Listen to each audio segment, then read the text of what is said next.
The European Internet Network brings you the news, sponsored by DHL Worldwide Express, your distribution partners.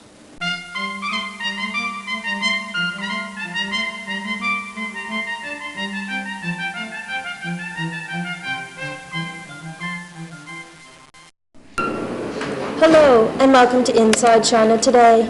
I'm Deirdre Brennan, and here are some of the stories we're following for Tuesday, April 14th. China and South Africa agreed to expand economic and political ties. The People's Liberation Army drills for high-tech warfare. And China offers aid to economically troubled Indonesia. China and South Africa made an agreement on Monday to set up a joint commission to expand economic and political ties. The two countries also made plans for a visit by South African President Nelson Mandela to China before he retires from office next year. The agreements were made as part of a visit by South African Deputy President Thabo Mbeki to Beijing, where he met separately with Chinese President Jiang Zemin and Prime Minister Zhu Rongji. Mbeki has been nominated by the ruling African National Congress to succeed Mandela after South Africa's next elections. The People's Liberation Army has begun a campaign of comprehensive military drills in order to prepare for high-technology regional wars. The nationwide drills involve all branches of the armed forces and are part of the government's modernization drive of the Army.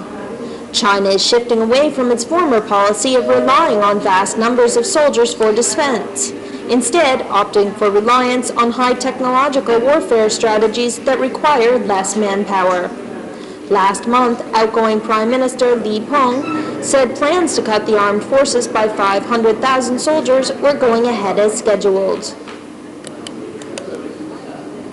China has offered aid to economically troubled Indonesia that would be outside of an assistance deal being brokered by the International Monetary Fund. China is offering a wide range of aid in the form of medicine, trade credits, and the possibility of more barter trade. The Chinese foreign minister said China will make $3 million of grant assistance for medicines available, as well as export credits worth up to $200 million over the next 2 years.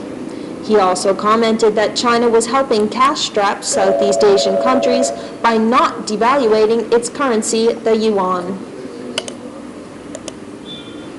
Hong Kong has had another stroke of bad luck with its latest health scare, the red tide.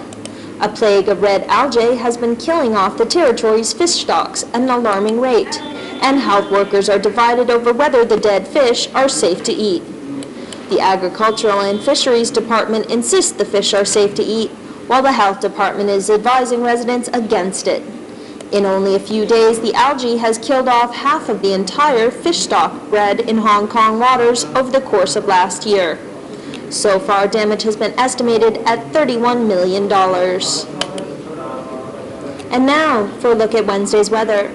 Skies over Beijing will be clear. The daytime high will reach 64 with an overnight low of around 45. Expect showers in Shanghai. The daytime highs will reach 60 with an overnight low around 52. Expect showers in Hong Kong. The high will reach 78 with an overnight low of 70. There will be showers in Taipei. The high will reach around 76 with an overnight low of 68. And that's Inside China Today. For the European Internet Network, I'm Deirdre Brennan. Today's news was brought to you by DHL Worldwide Express.